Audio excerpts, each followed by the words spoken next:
Hello and welcome to this lecture. In this lecture we are going to talk about extreme test-driven development. The outline of this lecture will be the presentation of extreme test-driven development. Basically, it's a reversion of TDD but with steroids. We are going to do much more and win much more. We are going to see how this new technique is integrated in a live programming environment and how to get the best of it. We are going to show how the smart tools in our programming environment provide us with the support for doing extreme TDD. And also, we are going to see how to do it by real. The idea of extreme TDD is to always keep the flow, to never break the flow. We want to write a test, execute the test, and when we have an error, we are going to fix the error in the debugger. We are going to define methods, modify methods on the debugger. The idea is that we can continue always executing the test until we have a green test. That is our main objective, having always green tests. We are going to start with a really simple example, but this example will give us a lot of space to apply the technique and will show us how powerful it is. There is nothing simpler in this example, it's just that it has little code. We are going to implement a simple counter. We are going to focus on the process, on the different steps that we are going to do, and we are showing that this can be done in all our daily work. We are going to start with an empty package, in Pharo. In this empty package, the first we are going to do is to create a test. The test is our main unit in the extreme TDD. We work always creating first a test. We are going to create an empty test case class, or we can start from an existing test case class where we are going to add a new test. In this case, we are creating an empty one. So, we start writing our first test.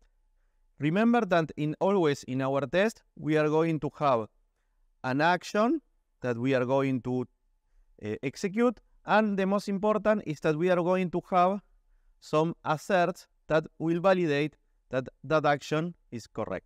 In this case, we are writing a simple test where we are creating a new object of the class counter, and we are going to send the message count 22.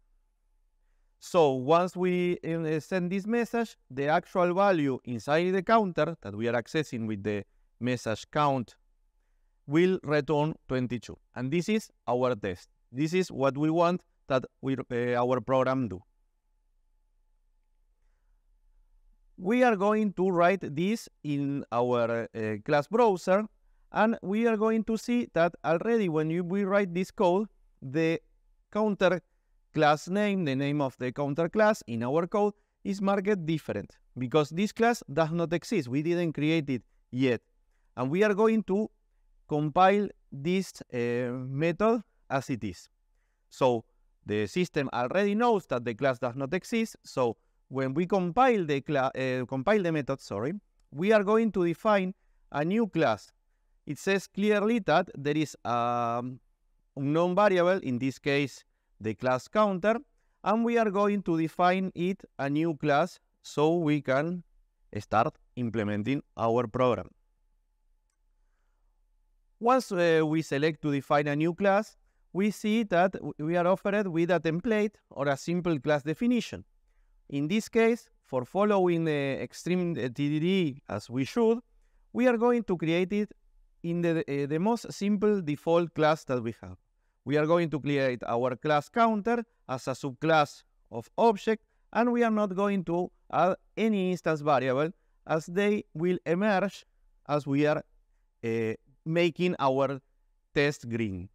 Remember that all the objective of extreme TDD is to have green test. We are going to implement the code that is necessary to have our test green. So we click on OK, and we are going to generate the class. We see that now in our browser we have our class with the test, and we are also having our new class counter. And now the code in our method is correctly painted, correctly, it has the nice color, showing that the class exists in the system. So we have defined the test, but still we didn't execute it. Remember that in Xtreme TDD, we were creating the test, executing them, and then working out to make the test greens. So what we are going to do is run the test. The easiest way to run a single test case is to click on the little ball that we have next to the test method. We are going to click there, and of course, we are going to have a debugger. This is really cool. The debugger is your friend. Don't panic. Don't close the debugger. The debugger is the most powerful tool in Xtreme TDD. We need to work with the debugger. The first thing in a debugger is always reading the message, reading the problem. We have to read, because if not, we don't understand what is happening. So in this case, it's clearly saying that an instance of counter did not understand the message count colon. Why? Because we have never implemented any method in the class counter, so any instance of counter will never have this method. And we see in the debugger, important information, that we see the message that is trying to send, and when where in the code it's sending this message. So what we are going to do without closing the debugger is to create the method on the fly, so we can continue implementing our solution and making our test green. So we are going to click on the button create to create a new method, in this case in the class counter, that is the one that is missing the method count colon. Once we click in the button, the system will create a new method for us, and it will install it in the counter class. Also will restart the execution in the debugger and will bring us to the execution point where this method should be executed. We see that the implementation that the debugger provides us is basically a default implementation that says, well, we have a method that will receive an integer and it should be implemented.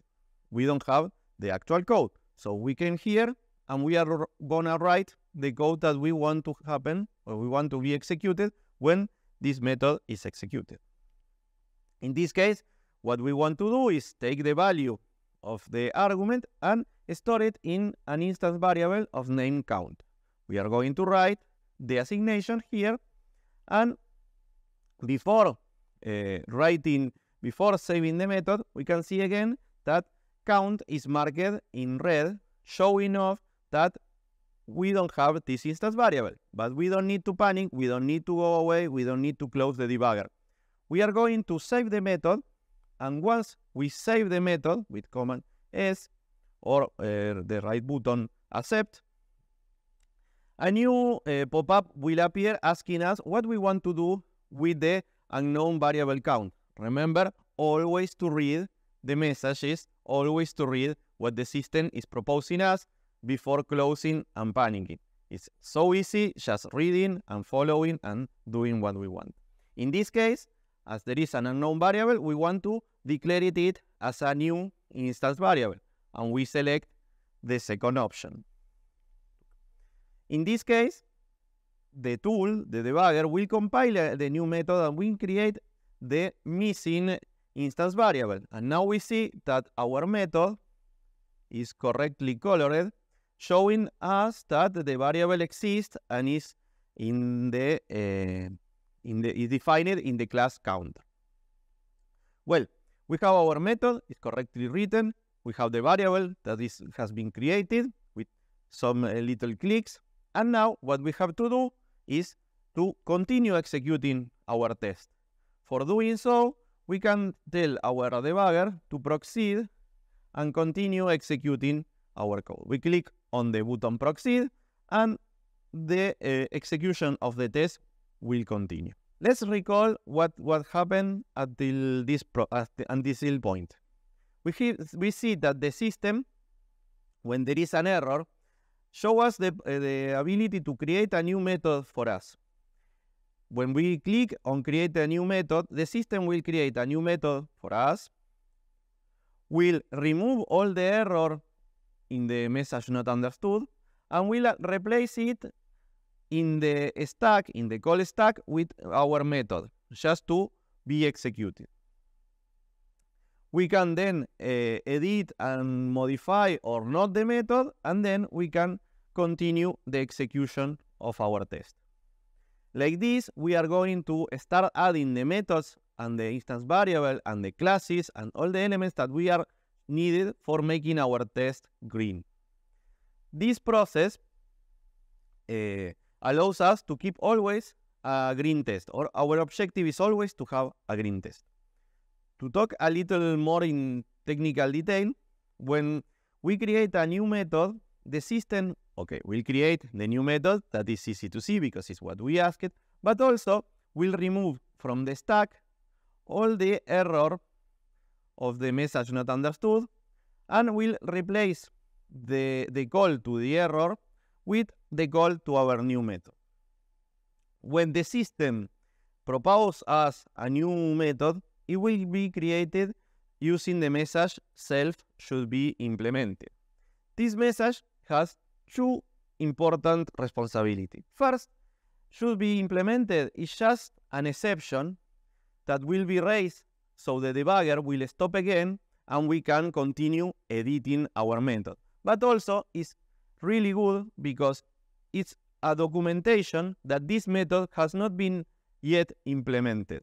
So if we find in our class a method that is sending should be implemented, it's a clear point to see what is the next thing to do or the next thing to implement.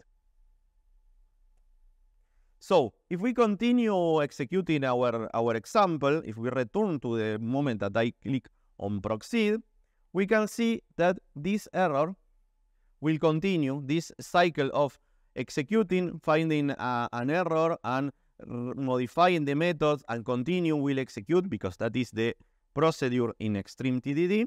And we will find that in this case we are going to have another error, but this one is that the instance of counter did not understand count. This is a different method and this is a different message, but it's the same idea. We are going to create it again, clicking on create, but in this case the debugger will help us a lot because it will realize that the method count follows the convention that it is named as an instance variable. It follows the convention of being a getter of an instance variable. So it proposes us with a better initial proposal for the new method. In this case, just implemented it as return of the count instance variable. If this method that is proposed by the debugger is good enough, we can always click on proceed, but if it's not, we can have here the moment to modify it and change it and change the code that we want for our method count. Once we click on proceed, in this case, because it's a good solution, it's a good method, good implementation for count, just returning the instance variable, we will see that now our test is green and we can be happy about that. We can have green test and that makes us happy because we know that this little functionality that we have implemented in our program is working. This is one cycle of Xtreme TDD. What we have done is run all the tests. When all the tests are green, it's important that all the tests are green, we are ready to commit. We are ready to save our work and put a point that we can always return to. Once we commit and we are safe that our code is stored correctly, we can write a new test testing another functionality of our program, And this test, of course, will start being red, will start producing errors, and then we are going to fix the minimal to make it green. Why Xtreme TDD is so powerful and why we are talking about it in this lecture is because when we are doing Xtreme TDD, we have more information than when we are just developing. We are not guessing about the context when we are coding the methods, because basically we have the context in our debugger. We can see the method that we are executing, we can see the object that we are using, all the arguments, all the objects that are accessible, and we can have all the information of the context. This is a much better context. As I say, we have all access to the instance state that we are executing, we are accessing the objects that we have access to, and we don't need to think a lot because the debugger is helping us with the correct context environment. Also, in a live programming environment, we can always interact with all the objects that we have in the debugger. Like this, it's quite easy to find what is the better solution and the minimal code that we need to write to make our test green again. The idea is that our tests are always guiding us, really guiding and driving us to find the nice and good solution. When you are working with Xtreme TDD, that is one of the tools, one of the techniques that we do all the time, the recommendations we can do for you is always try to get an object as fast as possible. It's the easy way because having an object give us context about the problem, context about the solution, and give us a better way of thinking. Always try to write a test that tests the scenario that you are using, that you are developing. Remember that the test, as we are writing unit tests, should test a little part of our program, and it will always focus on a little scenario. And the idea is that we make that scenario work and we make that test green. Of course, the idea is that we do a cycle of Xtreme TDD and then another and another and another. We loop. Remember, we write a test, we make it green, we commit, and then we repeat until we have all our cases covered with test.